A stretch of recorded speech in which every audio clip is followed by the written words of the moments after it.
Hello guys! A day in my life as a estudyanteng magastos. So ayun, kagaya ng ginagawa ng karaniwang mga tao, natutulog lang din ako sa gabi at sa umaga nagigising ng maaga kasi kailangan nating mag-aral. Kasi pag hindi tayo mag-aaral, wala pupuntahan yung kinabukasan natin. So ayan, makikita niyo dyan sa video na natutulog lang din ako. So bago matulog, syempre yung palagi natin ginagawa, magdarasal at syempre, matutulog na. Fun fact about myself guys is hindi ako nakakatulog ng walang maraming unan. Gaya ng kulay pink na yan, hindi ako masyado nakakatulog kapag wala yan. Kasi para sa akin, sobrang mahalaga talaga yan. Kaya hindi yan pwedeng mawala sa higaan ko. And ayan guys, hindi ko talaga tinatanggal sa katawan ko yung kulay pink na yan. At kailangan pag natutulog ako, kaya sinabi ko sa inyo kanina, paulit-ulit lang din. Kagaya ng karaniwang tao, gigising, matutulog. Yun lang din palaging routine ng buhay ko.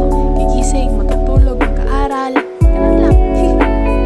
So ayan guys, kitang-kita sa video na inaantok pa talaga ako. But then, kailangan ko nang bumangon kasi may prepare ko pa yung mga kagamitin ko at kakailanganin ko para sa school. So ayan, konting inat-inat lang. So ayan, may share ko lang sa inyo guys. Ako lang ba yung tinatamad na bumangon sa kwarto kapag hindi natutupin ng maayos yung mga ginamit na mga unan, kumot, etc. Kasi parang nakasanayan mo na talaga at talagang parang nasanay ka na din na, uy, magagalit si mama dito, ganun-ganun na lang. Kaya ayan, ginagawa nyo rin ba yung pag-exercise na ganyan guys? Yung konting unat-unat lang sa mga buto sa katawan. Kasi ako minsan lang para papatanggal lang din lang ng antok. Para active tayo sa buong maghapon. At ayan, pinatay ko na yung ilaw. So ayan guys, as you can see, papunta na ako sa kusina namin. And then magre-ready na ako dyan ng magiging breakfast natin.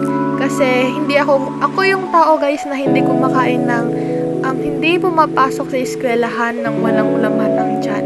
Kasi talaga gugutumin ako. Yung tiyan ko tutunog syempre. So ayan, by the way guys, ang ulam ko pala dyan is munggo. Munggo na may malunggay, ayan. So, yan guys, sarap na sarap pa ako dyan kasi talaga mapaparami talaga yung kain ko kapag si mama yung nagluluto. Ayan. So, ayan, kumakain lang din ako. Siyempre, kagaya ng palaging ginagawa ng marami, kain-kain, ayan, kain-kain lang. May kapatid din pala ako guys na pumapasok lang din, college na siya. And then yung isa naman is magte-take na ng board. So, hoping na makapasa po yung kapatid ko. So, ayun guys, balik tayo doon. So, yung kapatid ko pala na college na is hindi ko siya kasabay na kumakain kasi that time na nag-video ako is may ginagawa siya. Pero palagi naman guys na magkasabay talaga kaming kumakain ng kapatid kong yun. Pero, yan lang talaga sa video na yan is hindi ko siya kasabay kumain kasi may ginagawa pa siya. At ang pasok niya kasi palagi is 10:30. So, ayan, tapos na ako. Balik na tayo sa kinakwento ko. Tapos na akong kumain. And then, ayan, dinala ko lang sa lababo yung pinagkainan ko. And then, nagmumog, syempre, sa bracket natin. Nakakahiya naman pumasok na may tinga ka pa sa ngipin. And ayan, ang hindi mawawala na palagi kong ginagawa ang mag-toothbrush. Kasi, diba, sa, kapag talaga may brace ka sa ngipin is nakakahiya naman, diba? Ngingiti ka. Maganda nga yung ngipin mo pero pag ngingiti ka, may tinga-tinga ka pa. Diba? Nakakahiya. So, ayan. Palagi natin ginagawa yan guys para din hindi nakakahiya yung makipag-usap. So, ayan. Balik tayo sa sinasabi ko. Tapos na ako dyang mag-brush. So, magmumumog na tayo. Ayan. Nagbumumog na ako. Pa rin ako. And then, after nito guys, is maliligo na ako. So, ayan guys, pumunta na ako dito sa CR at i-on ko na yung faucet namin para makaligo na. Kasi hindi ako naliligo ng shower lang kasi malamig yung tubig na lumalabas doon. So, ayan, kumuha na din ako ng tuwalya ko para, ayan, ready na tayo maligo. After natin maligo guys, syempre outfit check muna tayo. After ko maligo guys, ayan, nagpunggus lang ako ng buhok and then nag-kiss na ako kay mama and then pumunta ako kay papa ko para magpabay na din. Ayan. And then, by the way guys, ihahatid pala ako ng kapatid ko, yung sinasabi kong college na. Ayan, si kuya ko Moises. Ayan. And then, ayan guys, ito siya. Ito, papunta sa bahay na, papunta na kami ng school. Ayan, papunta na kami ng school. So, ayan guys, talagang liblib dito sa lugar namin dito sa Villamarzo. So guys, ayan, update ko na lang kayo mamaya. So guys, ayan, hindi ko na masyado na videohan papunta dito sa school kasi si kuya ko, ayan, nagmamadali siya. And then, ayan, nakasabay ko pa yung kaklase ko, si Chanel. Ayan, so, papunta na kami sa classroom. Ayan, nakapasok na kami sa school. Papunta na kami sa classroom. So, ayan guys, fast forward. Wala kami masyadong ganap dito. Kaya, ayan, nag-take na ako ng video para matapos na tong performance task ko. Ayan guys. And ito guys, uwian na namin to. And as you can see, hinahanap ko pa dito yung kapatid ko. Ayan. And ayun, nakita ko na din siya sa wakas. Ayun. Hindi lang na videohan guys kasi tumawid ako ng kalsada. At syempre, pag tatawid tayo ng kalsada, syempre, 'di ba? Hindi tayo pwede mag-cellphone. Dapat focus lang tayo sa kalsada kasi mahirap na, baka mategi. So, ayan guys, medyo paulan na din dito kasi makulimlim na, ayan. And dito sa part na to guys, dito sa Prime, medyo may paambon-ambon na. Ayan. So, medyo traffic siya dito guys kasi hindi masyado gumagalaw yung mga kotse or mga sasakyan kasi may sinusundan kasi silang isang malaking truck. So, ayan guys, nandito kami sa Primark at yung kapatid ko huminto siya kasi bumili siya ng vape niya. And then, ayan, dadaan kami dito sa shortcut kasi baka may manghuhuli and ako wala akong helmet. Ayan. And then, dun kami pala dumaan sa Laurel. So, ayan. Ito guys is papunta na to sa Tanggal. Ayan. Shortcut to guys pag nasa sentro kayo. Para kung alam nyo, kung ayaw nyo na mahuli, nakagaya namin na hindi naka-helmet. So, ayan guys. Dito lang kayo pumunta. Shortcut lang yan guys. So, ayan. Ato, dito talaga ako nagagandahan dun sa treehouse nila eh. Dun talaga ako naastigan na paano nila nagawa yun, ganun yung tanong ko sa sarili ko. So, ayan, going back, nandito na kami sa, malapit na to sa Tanggal kung saan kami liliko. Ayan, so may nakasalubong pa kaming estudyante din sa St. John, ayan. And then, yan, nandito na kami sa Iglesia ni Cristo. So, after nito guys, liliko na kami. So, para, ayan, dire-diretso na lang to guys, papunta sa bahay. Ayan.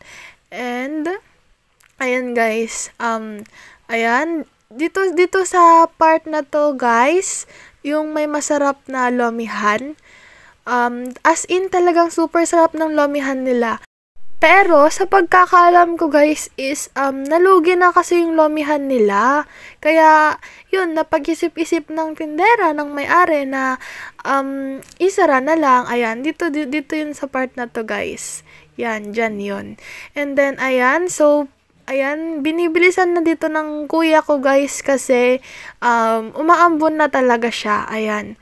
Medyo paambon-ambon na talaga siya. And syempre, malamig pa kanina. Kaya, yan, medyo magalaw-galaw din yung pagbi-video ko. So, ayan guys. Ayan, nandito na pala kami sa Tanggal. And, ayan guys, may maganda palang swimming pool dito sa Tanggal. Yun yung Don Henrico Resort. Ayan, sa pagkakaalam ko guys, ang dating entrance fee nila is 150 to 160 ang adult. And, ewan ko lang po sa bata. And, ayan, syempre, nandito na kami sa Tanggal pa rin to, guys. Ayan, pauwi na talaga kami dito ni Kuya and as you can see, ginagalaw-galaw niya yung helmet niya kasi nadidiliman siya. Yung salamin na nasa helmet niya is pinapataas niya para makita ng maayos yung daanan namin. Ayan, guys, masyadong maraming mga mabibilis na sasakyan dyan. Kaya, medyo alalay lang takbo namin ni Kuya and as you can see, guys, na yung cloud natin is padilim na ng padilim, which is malapit na yung ambon. Ayan guys, so nandito na din kami sa Farmington. Ito po yung Farmington na kung saan meron din siyang swimming pool dito. Ang alam ko sa swimming pool na entrance fee dito sa Farmington is 60 pesos or 60 to 100 ranging niya po. So ayan, tanggal pa rin kami guys, and makikita niya dito na ang pangit talaga ng daan papunta dito sa amin sa Villamarzo, pauwi sa bahay. So ayan, dami taring mga lubak-lubak. And at the same time, umaambon na talaga. So, mahirap talagang i-control yung manubela kay kuya. Kaya sinasabi ko sa kanya na dahan-dahan lang. Ayan, makakarating din kami ng maayos. And ayan guys, nandito na kami sa Rosete Farm. Ayan. And then, yan, medyo binibilisan na ni kuya dito guys kasi talagang sobrang lakas na ng mga patak ng ulan dyan guys. As you can see, basang-basa na din yung mga daan kasi napagpatakan na yan ng naunang ulan kanina. So ayan, medyo binilisan na dito ni kuya. Ayan, binilisan niya na yung takbo niya dyan. And then dito guys is papuntang Wigan na to. Naalala ko dati guys, share ko lang, dito, nung unang punta ko dito sa Wigan is, yung teacher ko, si Ma'am Flora Kimayong, yung nagpa-share sa akin dyan, and siya yung coach ko dati dun sa feature writing, ayan. So, ma-share ko lang sa inyo guys. So, ayan guys, konti na lang is, papunta na kami, makakarating na kami sa bahay. Ayan, so, nandito na kami. Makikita, hindi natin nakuha sa video yon. Yung, ayan, welcome Villamarzo. Ayan guys, so, dito guys, ma-share ko lang din, dito din kami minsan ni Papa na, na-disgrasya kasi sinasabi nila na may mga nangunguha or something dyan. But then, thanks God, nakaligtas pa rin kami doon. And ayan guys, malapit na. Nandito na tayo sa Villamarzo. Purok uno po to guys ng Villamarzo. Ayan, so talagang mabilis na dito yung takbo ni kuya kasi wala kaming kasalubong at malakas na talaga din yung ambon niya. Nakakabasa na talaga. Ayan, so dito, gusto nang sumingit ni kuya dyan, ayan, pero marami kasing mga dumadaan din na motor, so hindi po siya nakasingit. And ayan, naghahanap talaga siya ng tiyempo para makasingit kasi talagang nababasa na kami. And ayun guys, napansin nyo ba na may peryahan na din sa amin kasi malapit na pong magpiesta ang Villamarzo. Ayan, so ayan guys, malapit na, nandito na kami sa Purok 2. Ayan. And then, ito yung waiting shed namin guys kung saan dito ako minsan nagwi-wait ng mga tricycle na masasakyan ko papunta dyan sa sentro. Ayan, so ito na guys yung kanto papasok sa bahay. Guys, yan na yung bahay namin.